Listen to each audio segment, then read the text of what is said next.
Joel left. I haven't got to talk to you, Brian. Joel left. I guess we're in a fight, but I'm not totally sure what we're fighting about. But Joel's gone, so I'm updating you. I got Jamie in here for the week. I'm taking full advantage, and now we got you on the line. So business is really picking up over here at You're Welcome. I was about to say, man, it was about 6 months where you just kind of lost your mind. You brought Joel in, and, so many people were like, I can't listen to that shit no more. What happened? What finally caused Joel to get fired? Well, so we'd have to get his take on it. And, maybe he'll call in as a guest and tell his side. I don't fully know. I mean, look, here was the thing that happened, Brian, and I'm not skating your question in the least. I'm coming at it head on, but it was a little bit bizarre for me. I didn't really understand what happened. We were in the car one day. We were headed to practice. We had a disagreement on something, but that's all it was. It wasn't. If he was right, it wouldn't have been that big of a deal. If I was right, it wouldn't have been that big of a deal. It was some small issue, but man, he was furious. And on a scale of 1 to 10, he was at a full 10. He was full on irate. And, he was screaming for about a half hour, which, in fairness, is a pretty damn long time to stay. I've been mad myself before, but boy, it goes down pretty quick. A half hour was just a long time to stay as angry as he was, and it was just kind of a confusing situation. It ultimately culminated with him pulling into the parking lot at Gracie Baja, putting the vehicle in park, and he grabbed a sack, threw some stuff in it, and left on foot. I had not seen him since. So... Wow. Yeah, he then came to me the day of our first recording. This was Wednesday of last week, so what are about 8 or 9 days now, but on our first recording was exactly 1 week, and he came to me that day and was planning to come down in the studio. And it was like, well, Joel, I mean, when you stormed off and told me off, I took that as, your departure from everything. I mean, I assume from our friendship. I mean, I haven't talked to him from whatever, but as well as his participation here. And so he got a hold of me and he wanted to come down. It's like, look, number one rule, the show must go on. I can't sit around and wait and wonder if you're going to show up or not. So I made other plans. And then he was furious about that. How could you do that? And how could you slide me? And, I was down there with you for a year. It's like, hey, I don't think we're disagreeing on anything. I think we fully agree, but either way, I am the one in the position of responsibility that needs to get the content done, the show organized, and this produced and put out. So it's my job to make sure the wheels go forward. I couldn't just sit around and wait on, hey, am I going to hear from Joel for the first time in a week? So, I mean, that's essentially all that happened. But it's created some turmoil. So, I mean, it is what it is, but that's the story. Well, I think what happened, Joel expected you to contact him and to apologize. And, usually, you're not a guy for conflict. I know you as good as anybody. You don't like fighting with people. And I think Joel probably wanted you to call him, massage him a little bit, apologize, and then everything would be back to normal. I don't think he realizes what you've done for him. Basically adopting him. He's a 50-year-old man, and you adopted him, you take care of him, you give him things that he's not appreciative of, and you've adopted a 50-year-old. I don't think he gets that. I'll tell you, Brian, for me, that part was a little bit tough. When you do that stuff, it's not just out of the goodness of your heart. I do want something back, and all I want back is appreciation, right? Everybody needs something. For me, it's appreciation. And, so I don't just do it to be nice. I do it because it makes me feel good. But there is a truth there where it's like, Joel, you're an able-bodied male in America. You've got some advantages. You've got some opportunities. And, you're not my son. It's not my job to take care of you, but I am your friend, and I will help out where I can. And, when that appreciation wasn't there and it became expected, and then I became the bad guy in it. Brian, I was out a lot of money. We had a deal, and he needed it up front for certain things, and I gave it. There was a vehicle involved. His car was repossessed. Boom, I gave him my vehicle that I wanted to drive, and I thought there would be an appreciation there, and instead, I could read you or forward you some of these texts he sent. They're way too hot to read for the air in terms of the profanity, but I was the world's biggest scumbag, and it's like, well, wait a second. You wanted X amount, I gave it to you, and I gave it to you up front. You never fulfilled it. you needed a vehicle, I gave you mine. At one point, he was living in a home. I was picking up the bill for it. I just thought, hey, there is a level of hey, thank you for that. There's a level of that I am looking to get back. And when it didn't come, I was confused. And when I came out the bad guy, I was really confused. And, I don't know if it hurt my feelings or surprised me or disappointed me. I don't really know what emotion I had, but it was one of these things where I just went, well, look, I don't know that I can even argue. I got a buddy, Brian, in Connecticut, and I look up to him because he's very smart. And if he tells me something, I'm going to listen. And Joel even reached out to him to broker some deal between us. And it's like, Joel, I introduced you to Brian. You can't, this is a high-powered guy at a high-powered law firm. He can't be in the middle of us, whatever dispute we have going on out here. You can't piss in the punch bowl to a guy I introduced you to. The whole thing just got a little bit weird. It's like, look, I don't really know what to do here. I liked having him on the show. And he didn't move the number. He didn't move the needle, but I liked having him. And he was having fun. And I thought there was something there. And when he first started, Brian, and you'll know, man, he was met with resistance. People didn't get it. He didn't have a natural voice for this or, a flow with the way that he would speak. It was kind of tough. But over time, he caught on, and he became a character, and people did begin to enjoy him. But, once again, that all came back to me, that I was handling it wrong or I wasn't appreciating him the right way. However it worked, and I was just confused by the whole thing where I'm going, hey, what are we even doing here? What are we even doing here? The truth is I never asked him to be, and I don't say this to throw rocks at him, I'm just telling you a story, but I never asked him to be on the show. He was coming down here. He's an MMA fan, and we were having some big guests on, and he was kind of getting a kick out of it, hearing them, and then maybe off the air he would say a word or two to him, or however it worked. But he was just having fun. Then one day he said a word or two, and then the next day he did like a segment, and then a couple of weeks later, before I know it, we're doing the show together, and it's like, okay, well, let's have some fun with it. It was fun for me, but at the same time, behind the scenes, there was just headaches. I just don't think he gets the arrangement. There's certain guys that you bring into your circle that you sort of adopt, and they're your guys. There's another guy in New York that we're not going to get into who's very similar to Joel, and he just doesn't get the arrangement that you're doing this mainly out of the goodness of your heart. But they don't see that. They think they're in that position because you desperately need them. And that's not the case, man. Yeah. And I think that's always, how we've always been cool, whereas, I know these cool things that you've done for me, you don't need to do them. And I've always been very appreciative of it. And you're not my father, you're not responsible for me. But I think Joel feels that you are responsible for him in some very weird way. I think that's right. And I'm sorry, I'm texting here. Uriah Faber is coming on the show next week to promote his match with Meow in Submission Underground. And when I reached out to Uriah, I said, hey, can you come on Friday?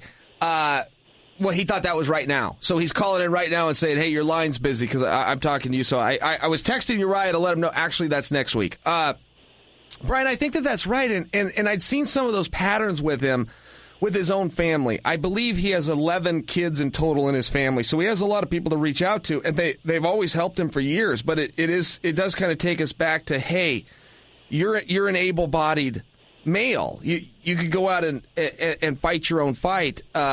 Particularly at this age, you can't just keep leaning on other people. And, he would be furious with them. They would give and give and give, and then there'd be some months where there just was nothing extra. They had to take care of their own families, and he would be infuriated, going to write them off and never speak to them again, and they didn't care about him and his son. And I was kind of looking at it as a bystander going, hey, man, that's no one's responsibility. Your son is your responsibility. And it does come back to he doesn't have any challenges. He's able-bodied. It would be a little bit different if he was in a tough situation, perhaps, but that just isn't what's going on. And I don't mean this to be a bag on him session as much as the psychology behind it is very interesting to me. Brian, I was in Budapest with Bellator. I went on a trip for 10 days, and Joel had sent me a text message, and he was so proud, but he was trying to explain to me, hey, I need you to go somewhere and find a way to send some money. Things have been so hard, I had to work 3 days. And he was serious. I worked 3 days of manual labor for cash, and he was serious. I'm going, you work 3 days? That's a weekend. Where I grew up, that was what my father did on his days off. We worked for three. What are you talking about? That this was if you work 3 days, why don't we work 5 or 30 or 300? 3 days? But he was serious, man. I need some help. Things have gotten so tough, I had to go work. And that was just a tough mentality for me. I mean, he's telling a country boy that. I grew up on a farm. I couldn't. There wasn't much of a sympathetic ear you were going to get from me that you had to go to work for 3 days. Yeah, I echo what you said. I don't want it to be a bag on Joel thing because when I said it was over, when I met him in Los Angeles, I meant that it was over. But I think it's just important to address because he's been part of your show since, I don't know, August. He's taken on a larger role, and I don't think he really appreciated it because he kind of gained some fans. He had some Joel, 82 to 91 or whatever that line was. He's got people talking about him on the forums. Why? Why does he have people talking about him? Because of you. And I don't think he gets it. What I wonder is, can he understand it and he just doesn't want to, or is there something wrong mentally where he cannot possibly understand this? Yeah, I fully agree with you. The psychology there was really weird, and he even shared that with me. He said, I built that show, and he said, you can spin this any way you want. I built that show and dedicated the last year of my life to it, and I worked my ass off. And I kind of going, Joel, I mean, look, let's just be real fair here. Right? The show was around for a meaningful period of time. I see the numbers every single week. Brian, when you come on the show, you always ask me, hey, how'd that show do? I send you the numbers. I have the exact numbers. That's one thing about the internet. We're not like radio where we're left to guess that more people are listening at drive time than are at 2:30 in the morning. We're not left to guess. On the internet, it's an exact audit. That's why they can do a rating system. That's why when I come on and tell the fans we're at number one, we got 500,000 listeners, I know. They publish this stuff and they put it out. So that part of it can be a little bit tough when he was trying to take this credit, but he was also saying that I worked my ass off. I'm going, okay, Joel, that's actually the problem. Let's just stop right there. I am sitting on my ass right now, Brian, with a Starbucks in front of me. There is no way in any kind of make-believe land I'm going to pretend that I'm working my ass off down here. This is a very easy thing to do, and it's also fun. But if you have the mentality that we're working, our listeners are out working hard, and we're providing them with some entertainment while they do so, with a little bit of distraction, to make believe that this is a really hard thing to do was a little bit confusing for me. I'd taken him on 3 live shows, and the first one we got invited to go out with Richard and Frank Mir, the guys at Phone Booth Fighting. They set up the venue in Vegas and the hotel rooms. They just really took care of everything, and we went out there, and he got so drunk he projectile vomited all over the room. He missed a business meeting. I was with Richard. We're sitting down for a business meeting to plan our strategies for the next event. He got up without even saying goodbye and walked out of that. And then we go to the airport the next day, and we can't come home because he's booked the return flight for the correct day, but 2018. We're 1 year early to go. So we got to get a cab. Can you imagine in my spot, Brian? I got to call Miss Brittany and tell her, hey, I'm staying in Vegas an extra day. I mean, how do you think that's going to go over? Oh, a year. Yeah, I'm staying in Vegas for another year. I got a spot, bro. I got a house there. Thank you. Need a room. You know. I appreciate that, Coach. For a year. So we go. And if you told her, hey, I'm with Jamie or I'm with Brian in Las Vegas, she'd be more understanding. But when you say, hey, I'm with Joel, yeah. I can just. I just know what her reaction would have been. Yeah, so, okay. I mean, there's a little bit of funniness to that, but it's like, hey, this was your level of participation to have these things organized, and, now we're getting a taxi back to the Mandalay Bay and checking in for the night, and it was just a tough thing. And we go to the second show, Dave & Buster's. We get a guaranteed site fee. They're a great sponsor for Bellator. They give us a guaranteed site fee, and he and I have an 80-20 split.